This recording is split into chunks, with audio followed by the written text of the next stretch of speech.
welcome back to my channel. This is Diksha Bhuraja in front of you. Today we have an interesting topic and the topic name is noun. In Hindi we say संज्ञा. अब संज्ञा क्या होती है ये हम बचपन से पढ़ते आ रहे हैं. Let's start with the definition of it. A noun is a word that identifies a person, place or a thing. किसी भी स्थान, किसी भी पर्सन या किसी भी चीज़ को दर्शाना वही नाउन होता है. In short naming words are called noun.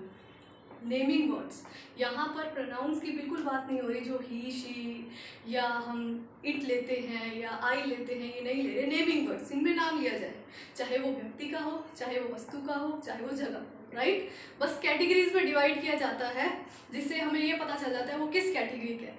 Right, now actually में देयर आर, मतलब हम जो पढ़ते आ रहे हैं बहुत पहले से कि there are 5 types of noun, but actually it's of 2 types. जो 2 टाइप्स है उसके अंदर ये 5 पार्ट्स हैं, 5 टाइप्स हैं. Noun actually are of 2 types, countable and uncountable noun. You know, countable noun has 3 types. First is common, second is proper and third is collective. And uncountable noun has 2 types. First is material and second is abstract. Today we will discuss about the countable noun. In Hindi we say गणनीय noun, जिनको हम count कर सकते हैं, जिन संज्ञा जिन चीज़ों को हम काउंट कर सकते हैं, that is called countable noun. And there are 3 types, common noun, proper noun, collective noun. We will clear this part today of countable noun. First is common noun. In Hindi we say like this that जातिवाचक संज्ञा. यहाँ जातिवाचक संज्ञा से मतलब उसकी class से है कि वो किस क्लास को बिलोंग कर रहा है. देखिए, name of a class of a person. Right, person की कोई क्लास मतलब किस कैटेगरी को बिलोंग कर रहा है, चाहे वो पर्सन की बात हो, प्लेस की बात हो या थिंग की बात हो या वस्तु की बात हो. एग्जाम्पल से क्लियर होगा.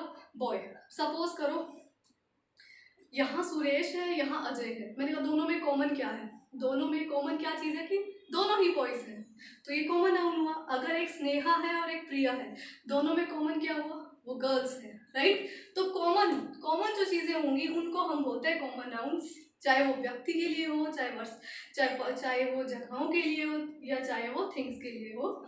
सिटीज़ बहुत सारी हैं, अगर हम उसका नाम लेंगे तो किसी और कैटेगरी में जाएगा, बट अगर हम वैसे सिटी की बात करते हैं कि सिटी है तो कॉमन है. उसी तरह एनिमल, कंट्री, पेन, जैसे कि ये मार्कर भी तो कॉमन हुआ क्योंकि नाम थोड़ी है, तो मार्कर सबके पास मिल जाएंगे और कॉमन भी है. उसी तरह बिल्डिंग, बहुत सारी बिल्डिंग्स हैं, लाइक प्लेस, स्टेट, ये सब कॉमन है. जब इनका नाम हम इनको पर्टिकुलर कोई नाम दे देते हैं वो इस कैटेगरी में नहीं आता, वो अब हम पढ़ेंगे सेकंड कैटेगरी में, that is proper noun. Proper का मतलब ही क्या होता है कि अगर हम किसी की स्पेसिफिक की बात करें, हिंदी में बोलते हैं व्यक्तिवाचक संज्ञा. जब हम किसी स्पेसिफिक चीज़ की बात करें, चाहे वो कोई भी हो, पर्सन हो, अगर हम किसी जगह की बात करें, किसी वस्तु की बात करें, कोई एनिमल की बात करें, सब ही इसी प्रॉपर नाउन में इंक्लूड किया जाएगा. Let's take the definition of it. Name of a specific person, place और अ थिंग. स्पेसिफिक मतलब विशेष, पर्टिकुलर, किसी पर्टिकुलर व्यक्ति के लिए, प्लेस के लिए और थिंग्स के लिए. सिंपल. अब देखो, हमने जो कॉमन नाउन के एग्जांपल्स लिए थे वो यहाँ क्लियर बहुत इजीली हो जाएंगे. देखिए, बॉय कॉमन नाउन में लिया था हमने, लेकिन उसी का अगर हम नाम दे दें राज तो वो प्रॉपर हो गया.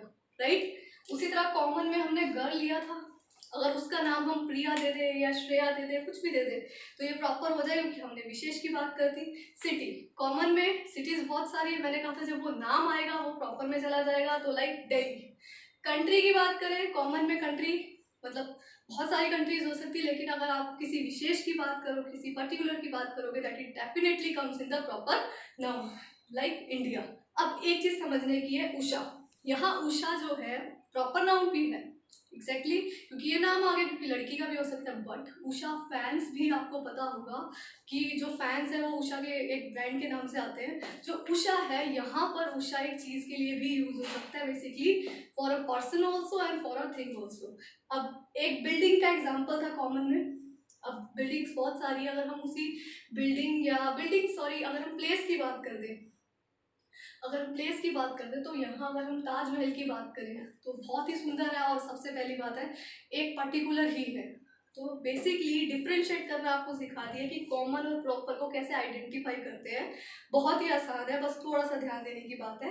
अब करते हैं लास्ट, कलेक्टिव नाउन. कलेक्टिव से पता ही चल रहा है कि कोई समूह की बात हो रही है, कोई ग्रुप की बात हो रही है, और एक से ज़्यादा ही होंगे। आपको पता है ग्रुप एक दो या एक दो से ज़्यादा ही माने जाते हैं। देखिए, name of the group of creatures, मतलब प्राणियों का ग्रुप, चाहे वो पर्सन्स का हो, एनिमल्स का भी ले सकते हो, प्लेसेस जगहों का, और थिंग्स और वस्तुओं का। ठीक है, अब एग्जांपल्स देखो, पीपल और एक है एग्जांपल क्राउड। इन दोनों को अच्छे से समझना। जो पीपल है 2 या 3 से ज़्यादा होंगे, जो क्राउड है वो भीड़ होती है, वो 2 या 3 से कभी क्राउड नहीं बनता। क्राउड बेसिकली बहुत सारे लोगों से बनता है। तो माना तो तब भी ग्रुप में ही जाएगा, कलेक्टिव में माना जाएगा। टीम होती है प्लेयर्स की।